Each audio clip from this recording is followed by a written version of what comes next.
Pour une augmentation de la poitrine et des fessiers, utilisez la pommade Tozawatai.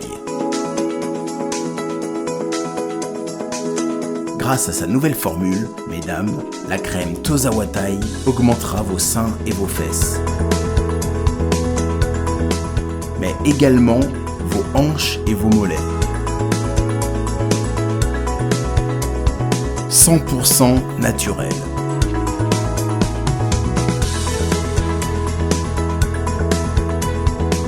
Cette pommade sera également efficace pour les hommes au 06 05 50 23 18. Salut tout le monde, c'est votre artiste Inosbi, le jeune leader Yamboka, le Molodo et leader.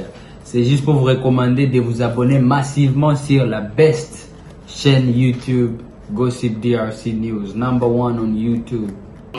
Concert na babara mike c'est Djonga. Tu es que l'artiste répété Watanabe ou akindaki ko la répétition na kati ya Djonga. Donc on a maestro sur la danser soir. Désolé.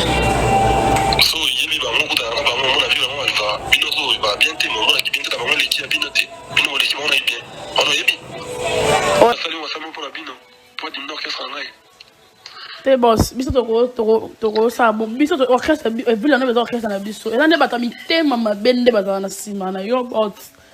Bala ne mitema mabe bazinga zinga. Vike biso to ba basi ba ko to ba na facilité ba biso moral.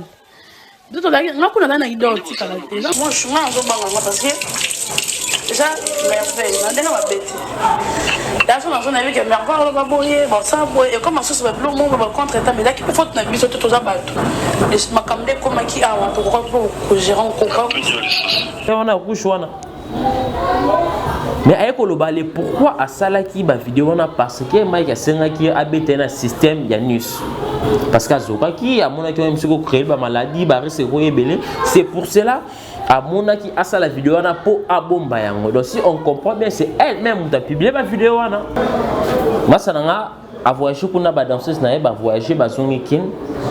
Bino bokiti singa parce que ngana kena bino dokima le fait ne bokima bo pesa image mo que oui bo soufaka bo vivara bien te yango bokima mais bango bazongi do bazongi pona balakisa ba kitisanga balakisa que oui bango baza danger ba vivara bien ba ke poto me bazongi mais bino bo vivara na passe yango na même bino poto yango bokima donc ne bokima bongo bokitisanga do ba kitisa maestro pesa na kutuliza wana kupesa na mki danseuse hier tsi watanabe bake azongi mais hier petit on a philo ba so na maestro hier ça déjà bien pembe ara bien ba pemba et puis elle danse bien makimi donc c'est que a souffra trop na kin pas maestro ayo bozaka tana bolingo là on peut comprendre mais bino bokina bolingo te bino boyek pona bosa musala bokuta nika boye mobala tala c'est peno simanga na peni au simbi fibanga au fibi ça donc tu faisais tout facilement quand parce que Mike Kalamba il te dit franchement ça c'est quel genre de fille.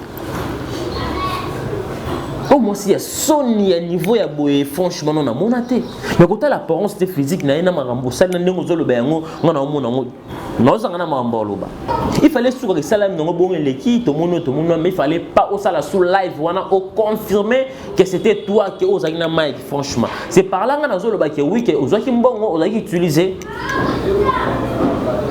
pour nous l'accès comme ma be ya Mike Kalamba. Mike Kalamba est la sœur qui il fait chaud faut le moment bilambo s'est changé. La fille moi quoi ça elle parle ça à ça na honte je ne sais pas à ça normal courageuse ou à ça nango elle a parlé aussi à epsinga longa bima pona oui na ko na sokola na salonge na mbetu alongo pe bilamba sokolo to matambe tuna chip ne robe ne mo ba fille balala ba robe na ba mi kusi ya rouge wana balali mais Kalamba mo senga ya simba ya simbie premier événement basali to c'est toi qui m'a malembe to manga na senga kaka na décision mobali ya Zawadi ya Zui qui a ndimi format divorce parce que là vous matanga na shoté moi ça sonne ya niveau ya boye chantre de l'éternel il y a sonné à niveau pour nous ça fitiri na monte mais pour nous sakana na kin boye tu es trop faible ce que tu es faible tu vas utiliser ça moment pour que au selo pour nous d'utiliser image ya Mike Kalamba je te dis toi na kin à télé qui disons 5 ans véritablement makambo yo bima toujours peut-être oyeba nani azasima parce que c'est pas normal na c'est pas nzembo frère nanga Patrice Embela biso oyo tanga kombo ya pasteur na yo soko tanga kombo pasteur na ote c'est que pasteur na za pasteur ya Sony En tout cas, Diesola Nazaka na yo agence kitoko boy papa. Obi ke na tindi batu nyonso kuna. Au sein la famille surprise, tindela bango biloko à toute sécurité na agence de biso Zola Production A. Rue du Marcadet numéro 31 rue du Marcadet, Paris 18e. Biso tola la kate biso. To tinda canapé po, to tinda café na masuwa. Na Diesola. Et comment beta gazon. Ngai bibe na Paris zaka Diesola. Batu donc bazo kam ndiki biloko zo koma noki boy. Na batakisa sa bazo ndima te. Boye biwano ye okutani na Diesola. Tu envoies ton colis, ton frère ou ta sœur ou ta mère à Kinshasa, il prend le colis à bon et uniforme. Nulle part ailleurs sur Zola Production avec lui-même Diesola London. Aussi voilà, mariage là samedi. L'autre j'ai demandé qu'il bloque commis et pourtant na tela qui voit l'on a cal mardi na tongo. Lelo j'ai dit aux alona maboko déjà côté kokina nexté de aussi voilà. Na tia qui pas ya Zola Production pas Diesola. 31 rue Marcadet. Nzamba pambola bino penza o agence ki to pe loko bunga kate nande boza ko embala ngo bozo protéger ngo na biloko eza fragile. En tout cas die na éviter. Et on a kinya kei kitoko vraiment. En tout cas merci beaucoup pour kende ka de l'avant. Avec Jazz Kavoulou, hein, on parle plus trop. Presse en ligne, avec intelligence, avec sagesse, tout ça, pas trop de polémique, ce qui on mélange pas les torsons et les serviettes. Hein. Nous on est serviettes, on dépend pas des torsions. Gossip DRC News, avec Jazz Kavoulou, de belles interviews, de belles collaborations, de belles images, parole de Fabregas. Bonjour, alerte générale, abonnez-vous sur Gossip RDC News. Ciao, Gossip DRC News, les boss, ah. Voilà, merci beaucoup cher Internet de rester toujours là, fidèle, de nous suivre de partout sur votre chaîne Gossip DRC News Télévision. Comme je dis souvent, qu'il soit d'excellence au rendez-vous. Mesdames et messieurs, vous le savez tous, nous sommes à Kinshasa, RD Kinshasa, 15h. Votre émission Vérité Réalité est là pour vous donner toutes les informations, quelque sorte, des actualités à chaque fois. Vous le savez tous, actualité dominée ces derniers temps. Nos serviteurs de Dieu, nos chers pasteurs, nos chers chantres au Webi, comment pasteur Mike Kalamba avec la chanteuse Zawad Ouaoutaki Australie Kinshasa pour que ça la fête comment partager avec votre humble serviteur amiral Chamalabo qu'on a pas point de vue parce que ça fait très mal pour le lot basal ya nzambe ba réaction ba ko sala ko sala soni to éviter to comment n'attendre de la fin de to yoki to mona basala nzambe ya mabe nzambe akumisa bango pour ça yango to monde le restez connectés aujourd'hui dans cette émission Vérité Réalité. Cette émission est invité pour que tout changer d'idée avec vous qui nous suivez de partout par rapport à cette conception de cette émission Vérité Réalité. Et une actualité encore, l'artiste Maestro Fabro Owebi, l'homme de Mumpe.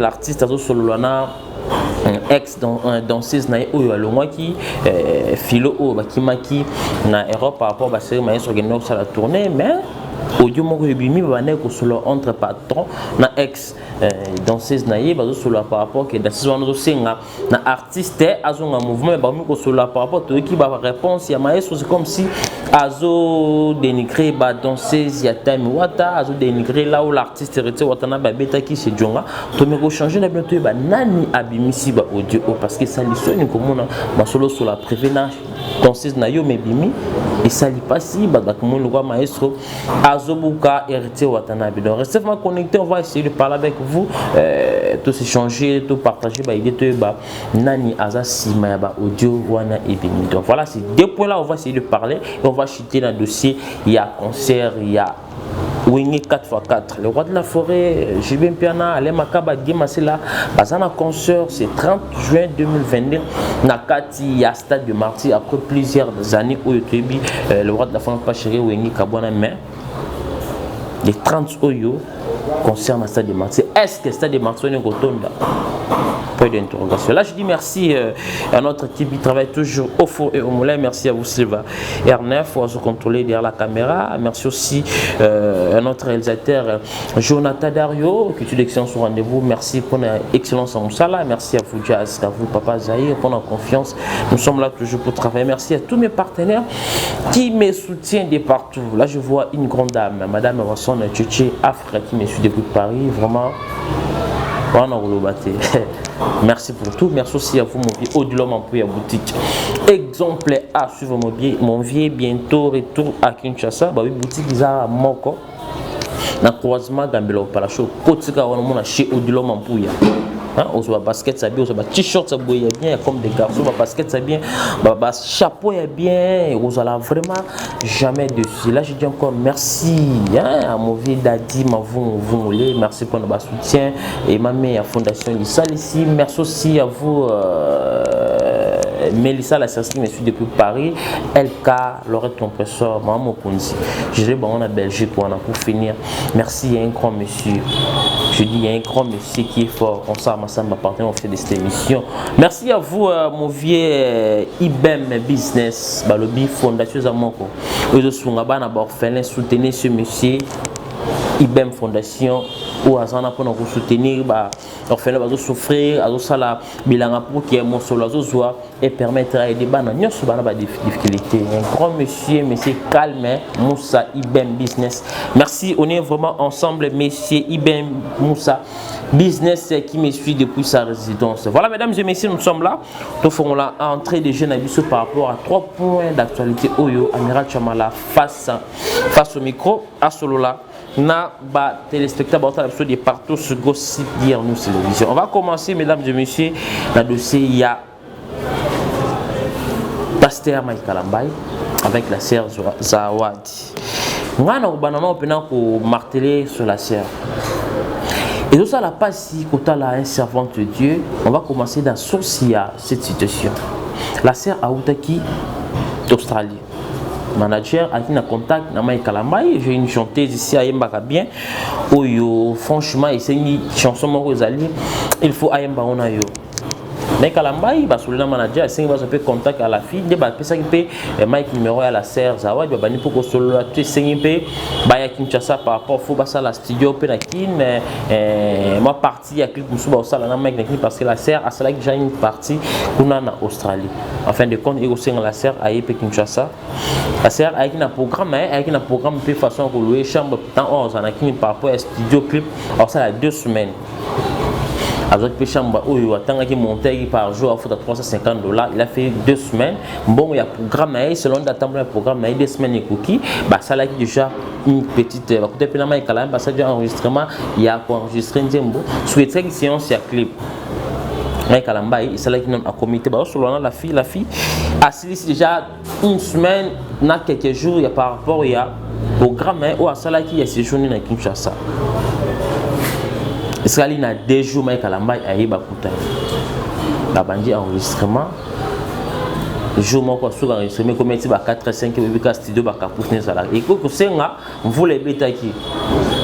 Mike a accompagné mon équipe n'a pas la piscine pas tant pour la banque comme la fille a été la fête on casse boito comme on a parlé sur mon temps il y a qu'on se refroidi après tu peux aller même 8h on avait passé 5 heures par rapport au hôpital à moi si moi si a zappé mon paya ça na Kinshasa te ko tika été azon na ba air wana yemoko et comme il ndako Mike Kalambay c'est la sœur qui il fait chaud faut le moment bilambo s'est changé. La fille moi quoi ça elle parle ça à ça na honte je ne sais pas à ça normal courageuse ou à ça nango elle a parlé aussi à epsinga longa bima pona oui na ko na sokola na salonge na mbetu alongo pe bilamba sokola to matambetu na chip ne robe ne mo ba fille balala ba robe na ba mi kusi ya rouge wana balali mais Kalamba mo senga ya simba ya simbie premier événement basali to c'est to que na malembe basali système de salaka ba coucher en première fois qui a accompagné par deuxième fois studio, deuxième fois c'est troisième fois couché dans 4 yaka. Nandenge boabata mayele bota de partout.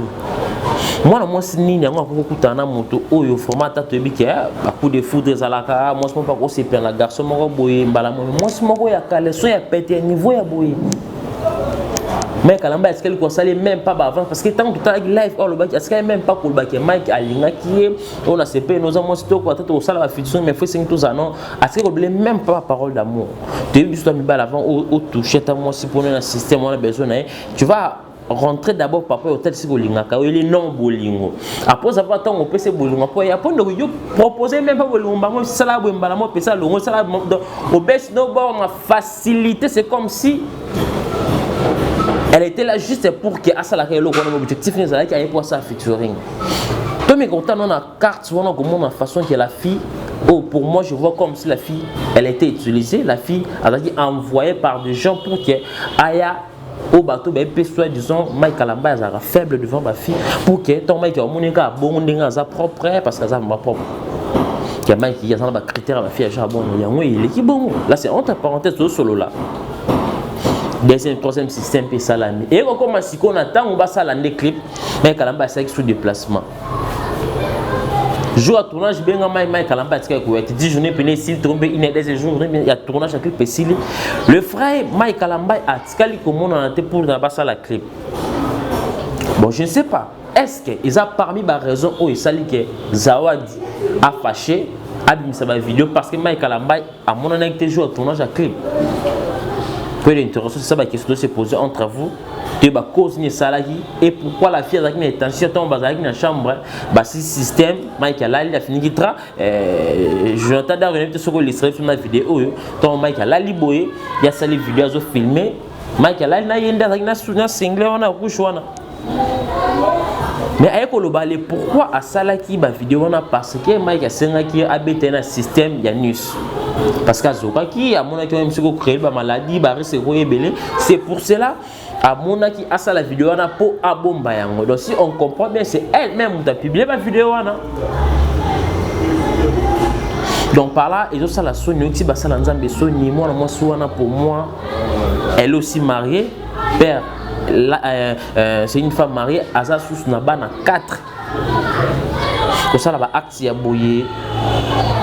Parce que c'est clair et mon que la fille a dit utiliser parce que Mike a même pas pour forcer, donc tout et ça, on a facilité.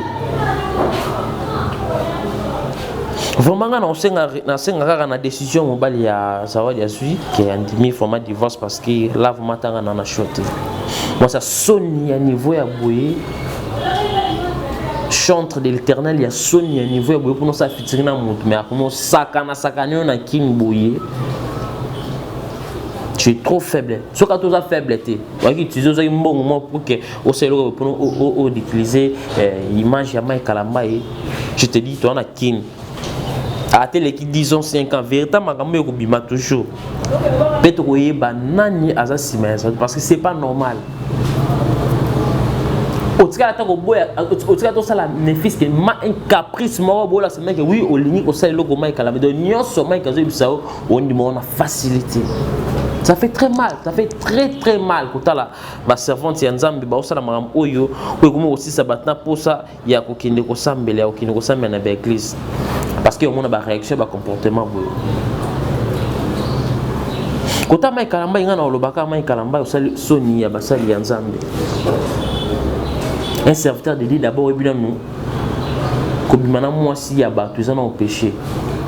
Deuxième point kobimana moi si nanus un serviteur de Dieu OK kotana ba tora ba verser au pesa tout nzamba lingate mais yo musala nzambe kobimana moi si nanus. Sinon deux points ba péché wana. To boy tout ça mobile ko ya mais quand même on va pas en marié au sala on a système naninga ni et ça li ba tout passi.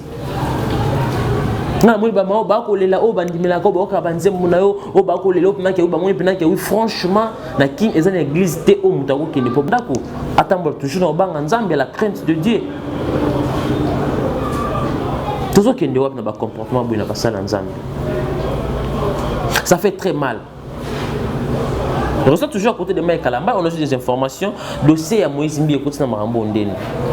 responsable ya Madjabou avec une relation avec Moïse Mbie, il a contacté Moïse Mbie avec un contre par rapport à des singa qui m'a solo, gérer ma solo, après si ma sané cop Mike Kalamba étant sur ma solo, après si ma samo Sinzo Arongobuka, Moïse Mbie est pas responsable à Madjabou. Mais je dis merci à Moïse Mbie, la réserve de l'Éternel, pour la sagesse au Nzamba Péché, parce que ça va véritablement au promettait le jeudi passé, on a ça le jeudi, mais on s'allie à monter, on s'allie mercredi pour que l'on sait message que la nengue ya bolingo ya corps de Christ, tu as gardé les secrets au Mobimisa. Nzamba sunga mitema ya bat marambo le kana kimia. Franchement coup de chapeau, ça n'a plaisir trop parce que au bon pe na moto parce que sur le bag sur le blog on a été héros dans tous andeni.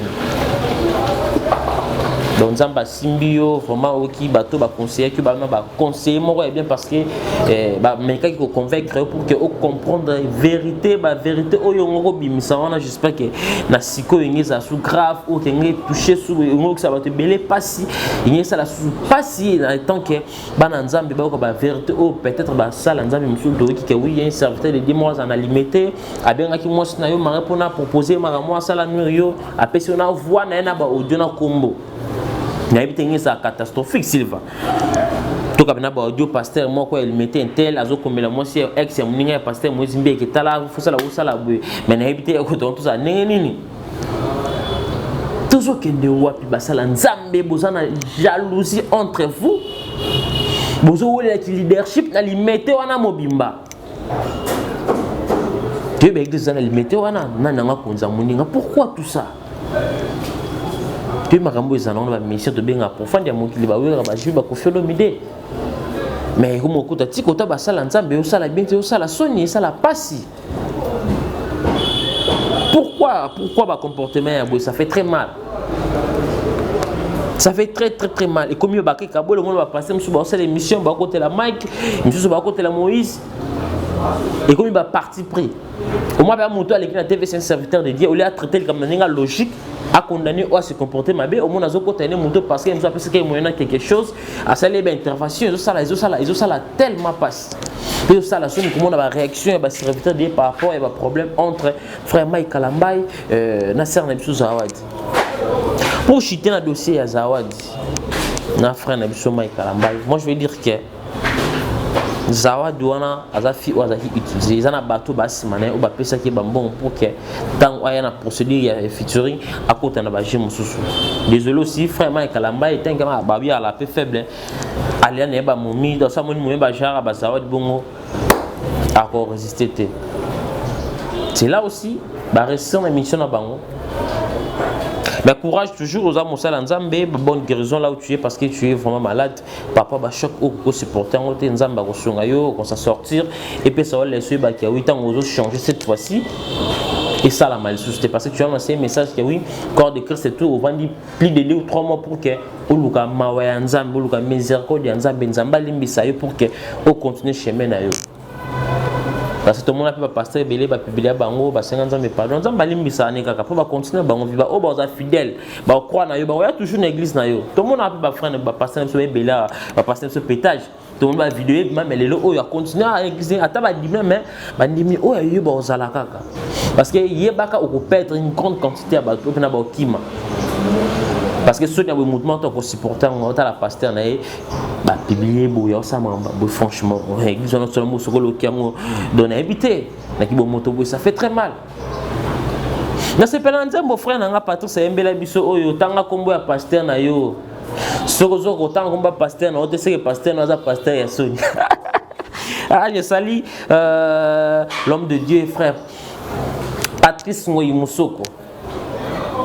On va faire trop passer dans partie un serviteur de Dieu Oyema Banzimo ba texte bien ça là succès mais toujours autant bon bang Nzambe toujours ba l'acception ba basse na bon auto ba que faire partie de moi aussi na maman na biso kombo kimingai maman Esther maman na Esther un serviteur de défaut na moi so ba ba voilà Quand vous êtes serviteur de Dieu, vous allez tant embellir, mais vous êtes marié, vous avez fait vivement. Tu as la facilité, il y a aussi l'erreur parce que tu n'es pas marié, parce que tu n'es pas surveillé. Quand tu es marié, vous allez prier, vous ne pas en temps où vous avez bon autres quoi ni ngana boy, mais tu as autant l'image boy quand même peu, aux hommes on appelle, aux autres permettre, aux autres bangana moi c'est la physique et permettre. Pour ça la ma bête. Mais ce que bah tout le serviteur de l'État, mais tant on a mon fiancé, mon officiel, ça te permet aussi, il y a aussi le contrôle. Ah non c'est le coup bah quoi sa mère. Tout bah ça chérie nanga. Et bon il faut ça moussali ensemble. C'est important aussi un certain temps, un certain des fois à la marier.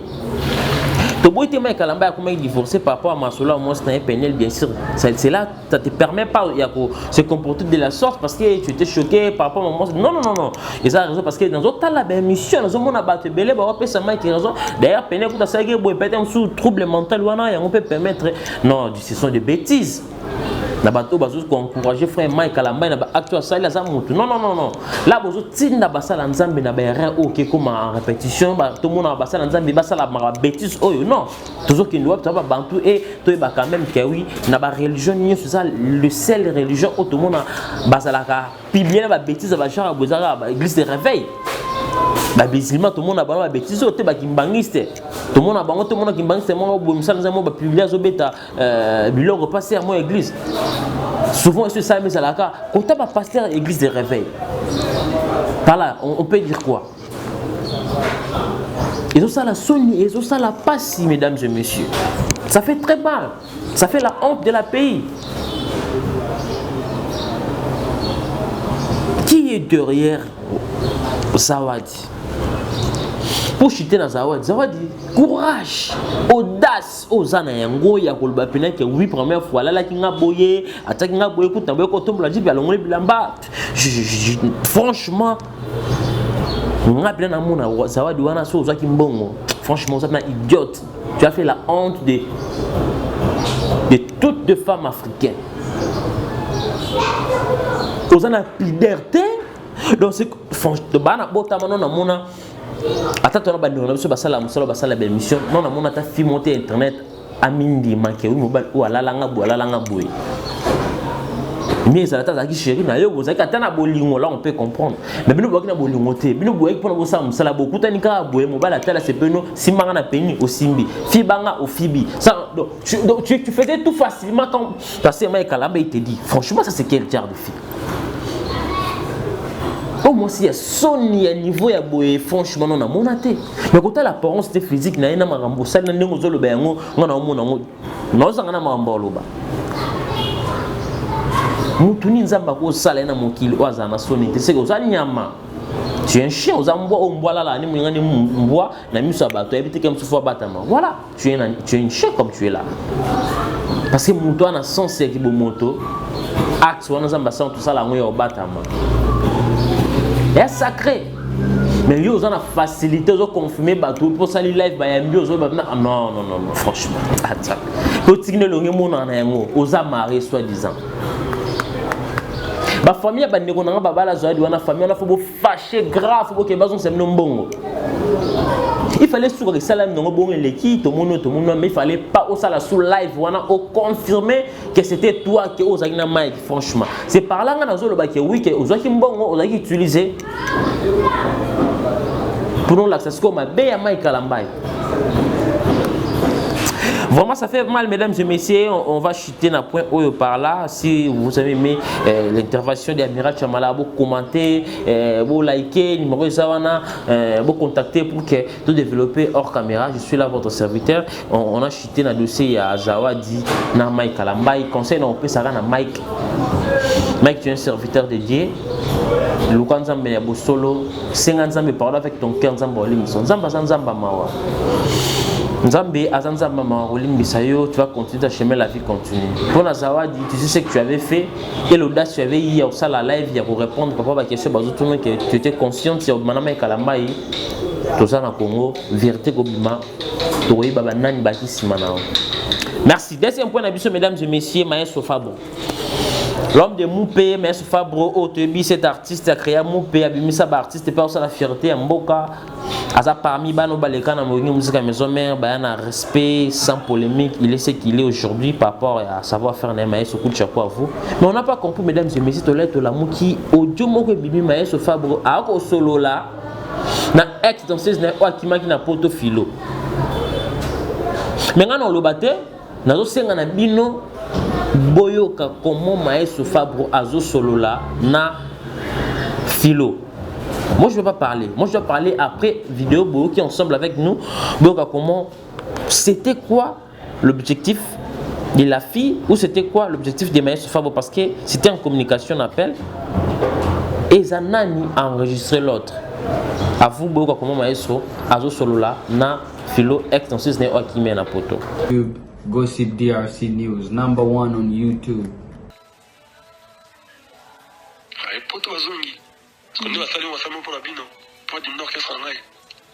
Te boss, biso toko sa bon, biso to orchestre villa no bezo orchestre na biso. Ela ne bata mitema mabende bazana sima na yo bot. Balande mitema mabe bazinga zinga. Vike biso to ba basi ba ko to bazana facilité obe biso moral. Biso to nga kuna na idoti kala te. Zanga okande ke. Yo to zomsanga na makambo yo sele kaki. Nga za makambo le kaki te. Nga za makambo ezasiko. Nga bilo mo papa me ko moloba. Bana mo papa ba eba ni te batama ba tina te na bakino wana na kipoko to ki danseuse bote ma binote. Ba pe ko ba monte ba e poto bazongi. Ba lizu na bana bango. Ai poto bazongi. Kondi basali mo basali pour la bino. Pour di orchestre ngai. Te boss, biso toko sa bon, biso to orchestre villa no bezo orchestre na biso. Ela ne bata mitema mabende bazana sima na yo bot. Balande mitema mabe bazinga zinga. Vike biso to ba basi ba ko to bazana facilité obe biso moral. Biso to nga kuna na idoti kala te. Zanga okande ke. Amishana ko betana chonga, so betana ba bikala ma papa. Amaye bazongi. Nous sommes allés au Tika. Vous me savez, maman n'est-ce que ma bé, donc qui parabinoté, bon, que c'est moi, Anzala. Désolé, parce que banana, ce qu'on saute, taliban, on a bino, on a des bois différents. Désolé. So, il y a des bancs, on a vu, on va, bino, il va bien t'aimer, on a qui bien t'aimer, on a l'équipe à binoté. Bino, l'équipe, on a eu bien. On a eu bien. Oh, je sais, désolé, boss. Mais c'est comme qui est le mot, mais bien, on va l'équipe, on va bien pour le cap.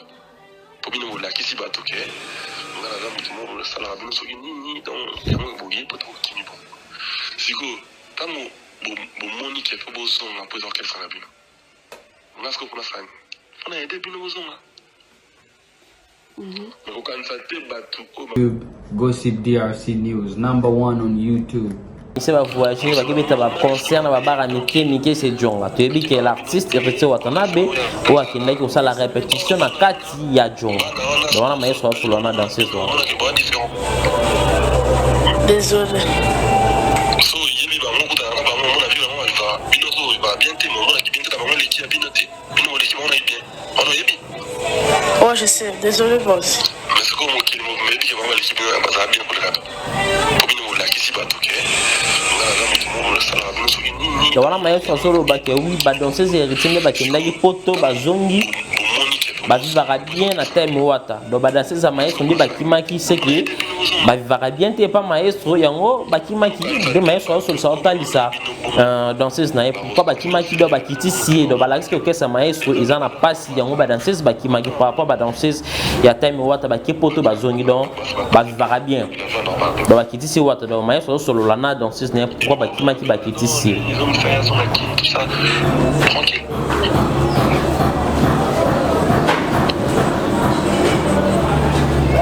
Après, mais je suis pas là, moi, pour aller appeler les gens, les musiciens, les danseurs, non, moi je passe temps là. Sauf que mon tour, là. Je me dis, vous savez, ma mission, on qu'est-ce que ma mission, on va mettre la chambre, on va mettre la barre, puis calme, papa. On va y, pas zongi, nous, on va y, au tika.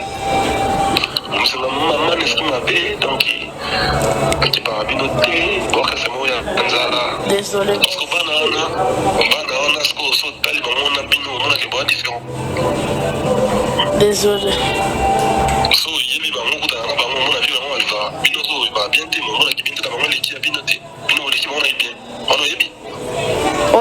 Désolé, boss. Donc, maestro, ça danseuse na yebi no boleki ba danseuse a wa parce que yebi ko boleki bango na propre na makambo.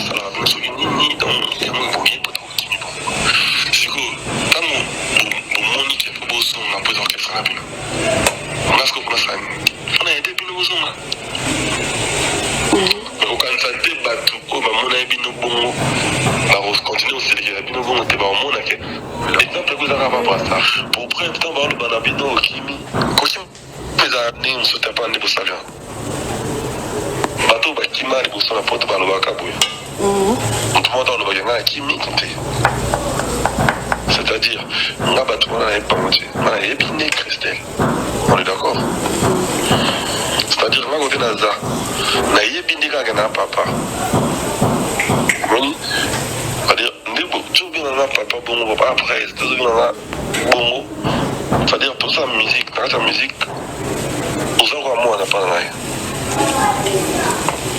C'est-à-dire côté Nazan et puis moi, à cause de ma cambo, ouais, il est pété, à cause de déconner, à cause du coup. Et tant pas parce que moi, on a ça, bon, c'est un mais on n'a pas eu bon. Non. On n'a pas le solution. Na yebi peki bana msudo mona bangonde batika la kimi batonsi bango ba privilégié bango ndesi ngai boss nga moi je suis en bango parce que déjà merveille na ndena mabeti daso na zone avec merveille ba boye bon ça boye et comme ça se va plus mon ba contre état mais là qui peut faut na biso tout ça bato et ma kamde comme qui a pour gérer un contrat. Donc voilà, mesdames et messieurs, ça m'a mettre en pleine émission. Boyo kango pour qu'il y ait beaucoup de détails et tout. Donc par là, moi je peux ajouter quoi? Maestro Fabro, danseuse naïe, Christelle Philo Babengue Basonga, Bazo Sengaye Bazonga, Villanova. Bah on solo na la conversation na bangwana maestro avec ce bango petit monde beaucoup senga soni. Masananga a voyagé kuna ba danseuse naïe ba voyager bazongi kin. Bino bokiti singa parce que ngana kena bino bokima le fait ne bokima bo pesa image mo que oui bo soufaka bo vivara bien te yango bokima mais bango bazongi do bazongi pona bala kisaba kitisanga bala sake oui bango basa danger ba vivara bien ba ke poto me bazongi mais bino bo vivara na passe yango na même bino poto yango bokima donc bokima bongo bokitisanga do bakitisa maestro pesa na kutuliza wana kupesa na mki danseuse hier tsi watanabi bake azongi mais hier petit on a philo ba so na maestro hier ça déjà bien pembe ara bien ba pemba et bien elle danse bien makimi donc c'est que a souffra trop na kim pas maestro ya wa kimi na poto ce qu'on a ba audio nyoso nani yango abimisi yango avu nani abimisi ba audio maestro azo solo na danseuse na ye masona bango ya secret qui a fait ça pour créer une polémique entre Héritier Watanabe et Maestro Fabro. Depuis comment Maestro a une relation bien avec Héritier Watanabe. Et entre elle et les danseuses, on dit que oui, peut-être pas sur la fille, sur la Shakira, c'est Héritier. Donc, la danseuse, il y a Maestro, il y a Bazonga. Mais là, nous faisons des maîtres si bango bozonga na bingo mona ebi comment on gérer makambu pour que bozonga na hôtel public na nga boza bana yezaka papa bengana mona te mona ta ebi mbongo ndako papa toujours akobwaka mona te parce que ça toujours moi na ye. Donc moi je ne vais pas créer la polémique là-dessus, je vais juste faire voir que nani abimisa ki ba audio conversation entre maestro et danseuse est et ça danseuse wana point de temps est-ce que ça maestro moi a boire qui on pour que écrire base je sais pas parce que bi maestro on est peu monto créer ba base il y a betara ndul na ya za mupé za ou za lelo par rapport à savoir faire na ye. Donc Jonathan Dario vraiment bakoyoka extrait on a bon na micro na op ou l'extrait wana pour que et permettre batu bayoka bien ba comprendre objectif il y a communication entre maestro Fabro d'assise Nizaki comment. Merci beaucoup, on va chuter dans le dossier il y a 4x4. Tu vas ça en dans 25. Les rois de la forêt Didier Massela Alain Makaba le 30 juin stade de Martyrs. Mesdames et messieurs, le lot de 4x4 ça orchestre où et ça l'ignorce en Afrique par rapport des bazala par rapport les noms abimisa ban ou tout pour ne pas citer les noms. Tu es ba sponsor hier masanga batia ba monsolo pour que avant ça on a JB mais simbati mais ni ne sali pour que cette fois-ci bandima. Est-ce que les apona Papa Chéri a dit un homme sous disquette. Est-ce que le roi de la forêt a mis sa disque mais à comme à sous dans système niveau à salaté pour que ton bon sang sous bongo puissance bon balé et tombe la bango et salaké bah petit pour ne pas citer les noms des artistes bon ça succès pour l'instant dans Congo pour que baba qui t'a bon bas sur place dans bon bazon est-ce que ça bongo donc se poser toujours la question. Parce que tu peux créer une polémique dans 4 dossiers.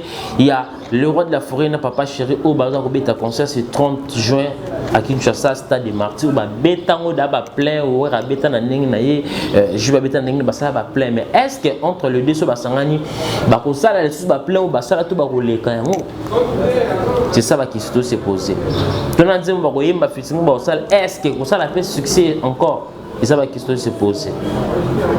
Et pourquoi ba nini ba sala yango kana temps oyo? Parce que ba se sentir ba suna ba force ba sala na ngote. Que ça va pour na amour. Ils ont créé polémique parce que baby qui a fait rigoler l'homme de dynastie Harmonie oye pas sani ça qui ba ne konae ba si c'est studio aux bima déjà tout le monde faire autre cette dynastie tout c'est la Harmonie sika ba yemina ba emelia ba bindombe. Est-ce que tant le roi de la forêt na Papa Chéri ba selon na bango écoute tout fait ba projet faire rigoler na yemina ba ninga na e. Comme le roi les a vrai wenye na faux wenye do faux wenye ba tsone ce côté ba dynastie Harmonie a fait rigoler na yemina ba frère na e. Vrai siko projet ingeza oyo na jimbo sala ngodi ba un grand dilemme et loga mikolo ko banjoka minene est-ce que ça peut tout fait tellement projet à faire tout ça juste coïncidence n'attend. C'est ça ma question que se poser mesdames et messieurs par rapport il y a dossier oyo. Vraiment ça fait mal na bato ba ko interpréter ma vie c'est juste ils attendent qu'à OEC. Babi chaque chose à son temps. Baby pourquoi accepter parce que le roi on attend donc bout quand nous créons ba polémique parce que raza wera jibaza we jibe basala on se basa attend na ba succès à l'éternité les a le rôle à roulage tant watibu nzamba pesi koto atibu akanyi koto yo leki c'est ça la vie et c'est ça aussi succès ndenge ezala. Vraiment merci beaucoup mesdames et messieurs, nous sommes arrivés pratiquement à la fin. C'était 3 sujets là qui étaient importants de prendre ces 25 minutes de parler avec vous par rapport à cette émission Vérité, Réalité. Mesdames et messieurs, si vous avez aimé cette émission, dis merci à Sylva R9, le bien monsieur Calme, Masala Moussala, toujours une excellente Sylva, merci beaucoup à vous par rapport à son savoir-faire. Merci aussi à vous Jonathan Dario, ou à vous contrôler la réalisation. Merci à Jessica Foul pour la confiance. Merci à tous mes partenaires qui me soutiennent vraiment de partout là. Je vois une grande dame, Madame Wasson Tchétché Africa, qui me suit depuis Paris. Merci à mon vieux Odilom en Kouya boutique. Exemple à suivre. IBM Business, Fondation Zamoro na Kinshasa. Sur mon début par rapport à Bilanga, environnement à Mbuto. Contactez-moi pour la précision. Il y a Fondation Business par rapport aussi Sombo soutenir. Il y a Nabado, assister les orphelins au Bano Bana Passi. Mais il y a des partenaires de partout, beaucoup contactés pour qu'ils puissent aider dans le projet de Oiseau Sunga. Un monsieur très puissant, très humble, Moussa IBM Business. Merci beaucoup pour notre soutien, monsieur IBM Business Moussa Ibrahim. Merci pour notre soutien. Merci aussi à vous, mon vieux. Au-delà, on peut avoir un exemple à souverain ensemble pendant ces émissions. Evaris Abdallah qui me suit depuis ISA. On se retrouve à la prochaine pour d'autres services. Abonnez-vous massivement sur votre chaîne Gossip Dia en télévision. Au revoir.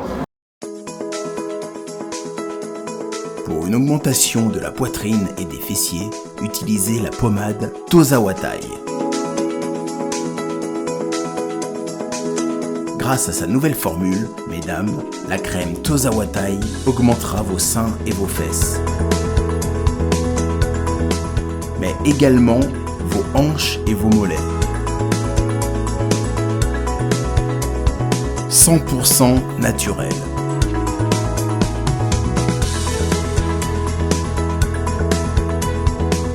Cette pommade sera également efficace pour les hommes au 06 05 50 23 18. Salut tout le monde, c'est votre artiste Inosbi, les jeunes leaders Yamboka, les Molodo et leaders.